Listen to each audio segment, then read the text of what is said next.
Hello YouTube, Mariel here. I would like to first of all apologize for the angle of this video. I hope you won't mind too much looking at nothing else than my beautiful t-shirt and my lolos. But anyway, today I really would like to talk about themes of life, which is the title I gave as well this video.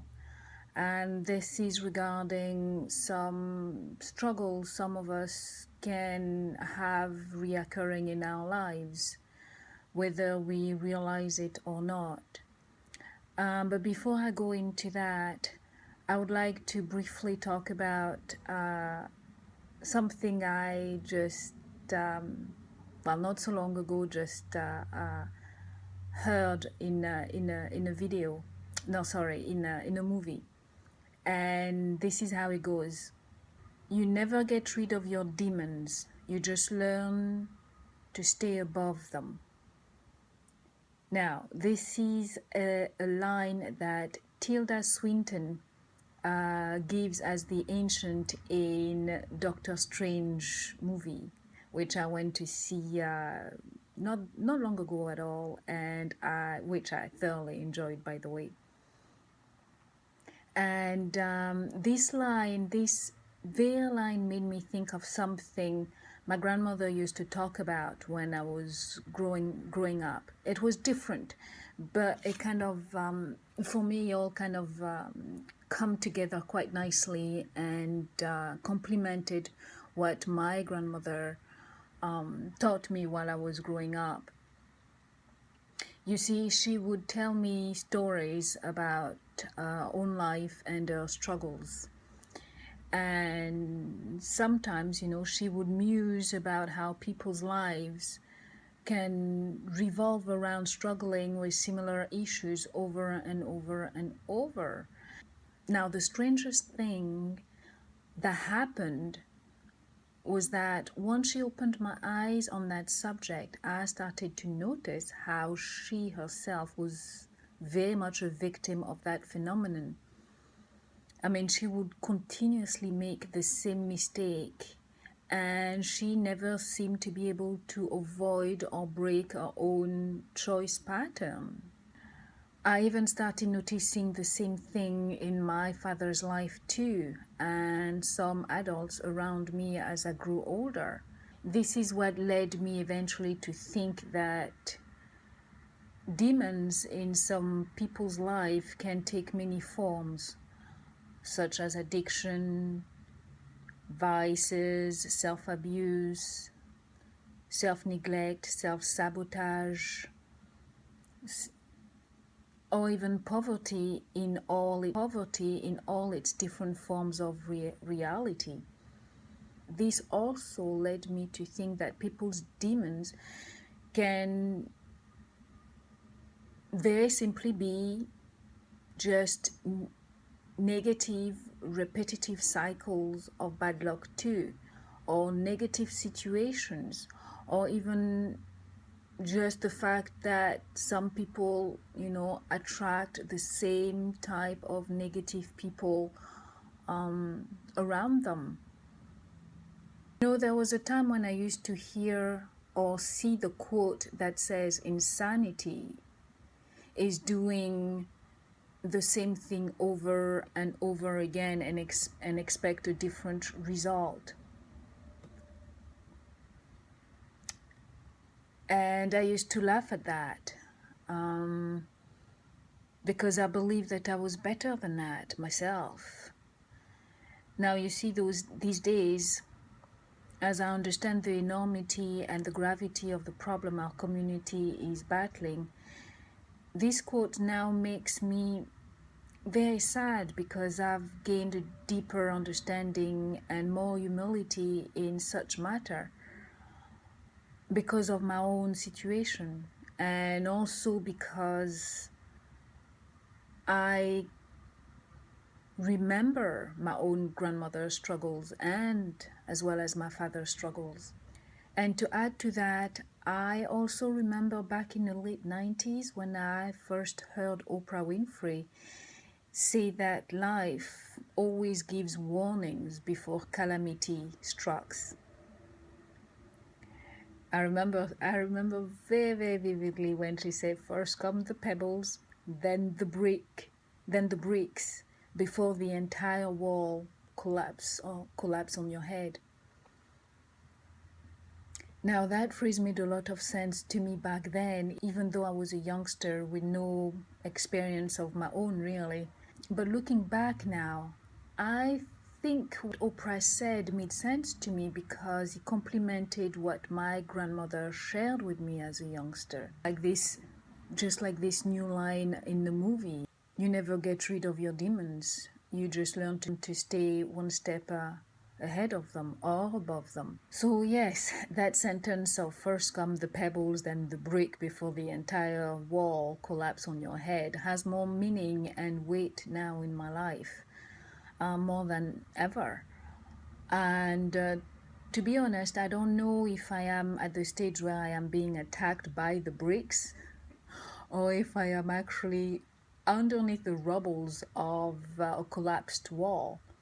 I guess I'll get better insight a few years from now when I will have gained some healthy distance from this whole situation, because quite clearly right now I just can't make the difference between.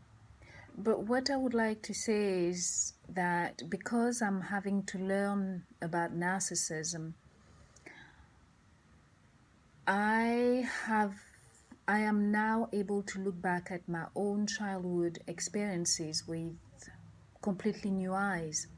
And because of that, I have actually identified 2 people in my direct family with strong narcissistic traits.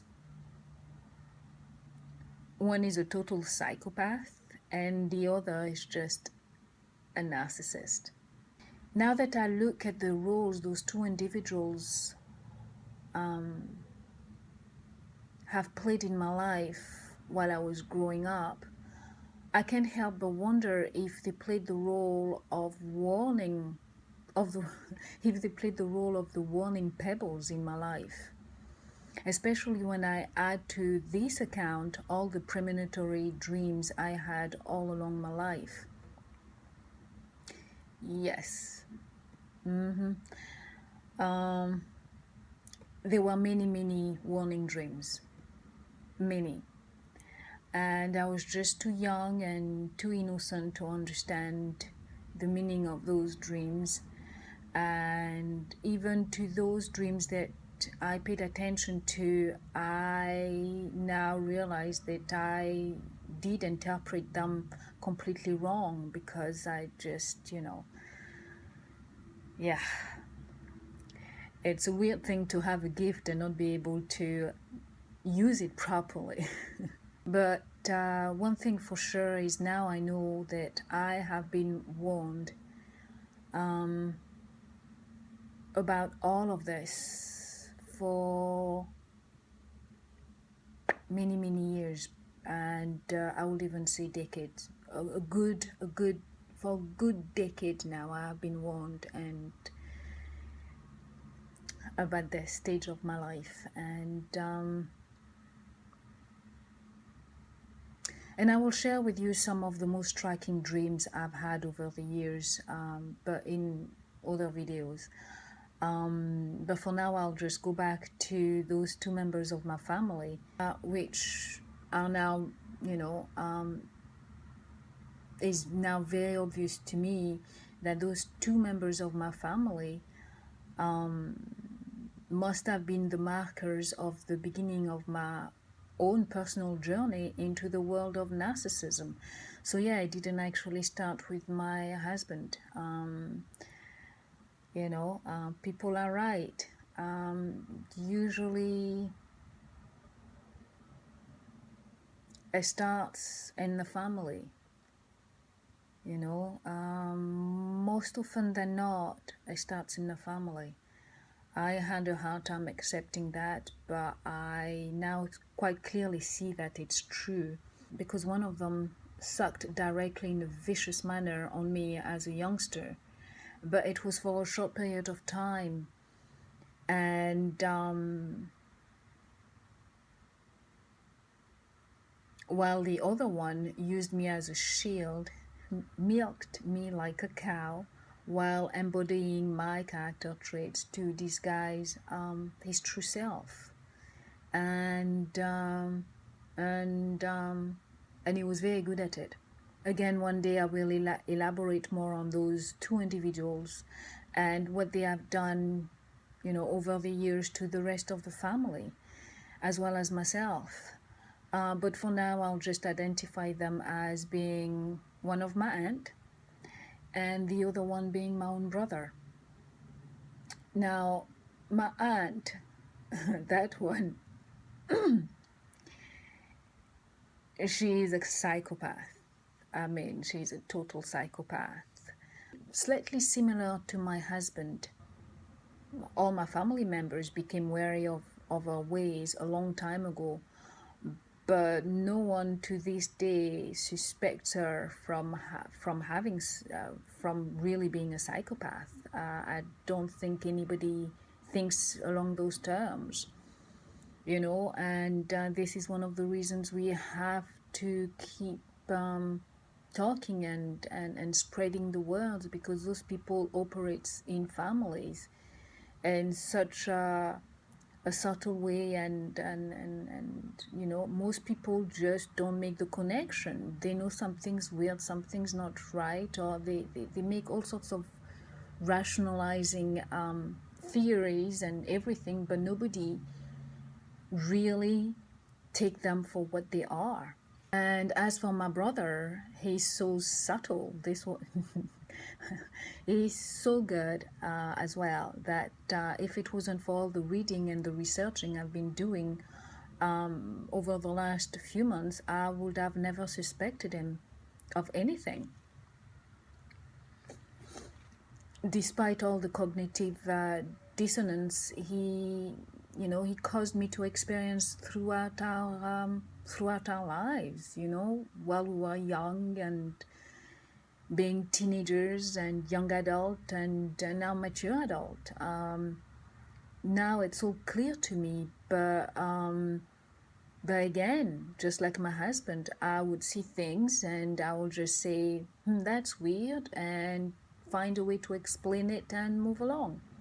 I can't even tell you just how much disappointment and how much of a heartbreaker this has been for me, especially at this time when I really needed my brother the most. I needed at least one person I could, rely upon. And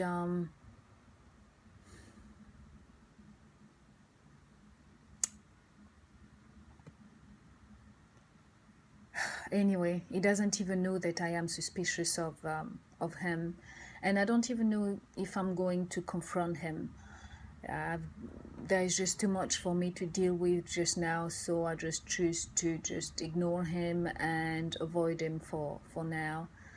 But certainly it feels like I woke up right in the middle of a snake pit, and I just can't describe how scary this feels and how breaking this feels. It's,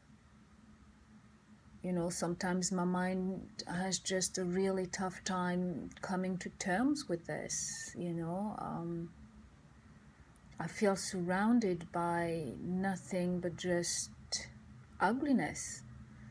I mean, this truth is just sometimes just a little bit too much to bear.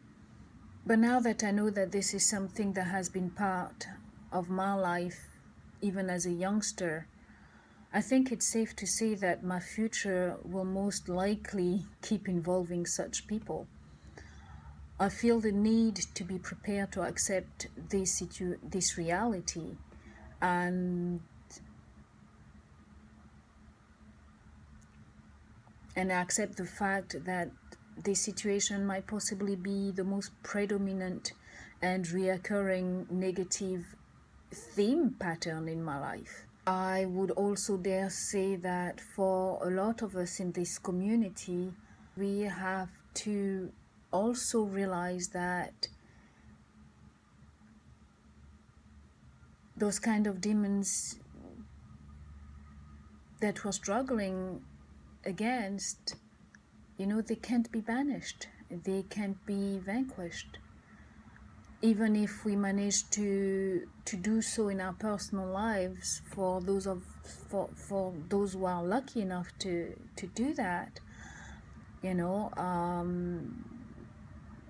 rest should not be surprised if they see those people reappear in their lives as bosses, as colleagues, as trusted friends, as lovers, and so on, because you have to face the fact that a lot of those people can lay low and wait for decades, like sleeping moles or sleeping cells that we learn about in terrorist operation through the news or in movies. And also, just like, this is the same thing as well that happens even in disease in the body. You do have, cells that are, bacteria that lay in the body for a very, very long time, just waiting for their chance to strike. When you are at your weakest and least able to defend yourself. And such people act exactly the same way. So we have no choice but to accept that such people are very much part of the fabric of life experience, from the way I see it. For any documentary lovers out there, you may have come across scientists talking about the battles against parasitic life forms. And if you watch enough environmental documentaries, often enough, eventually you will notice how this battle is being repeated throughout different forms of existence, from the bacteria level to the insect kingdom to the animal kingdom, to all the way to how the stars are born and how they die. It is a cycle that repeats itself on different planes of existence. But in comparison to other forms of life, we have a more sophisticated and a faster form of communication. And because of that, we as a whole stand a better chance than other life forms to learn how to stay one step ahead of those